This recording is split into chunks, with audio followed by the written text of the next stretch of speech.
Welcome to your safety guide to the 4 types of trenching controls: benching, battering, shoring, and trench shields.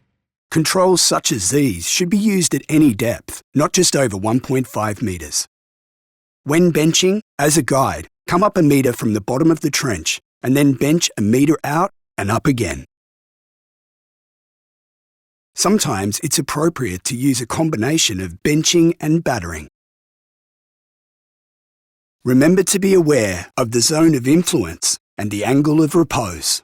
Always place spoil piles and plant outside the zone of influence. Shoring is a positive ground support system that can be used when ground conditions, location, or depth of an excavation make benching and battering impractical. Trench shields are a control that protect employees from being engulfed by a trench collapse.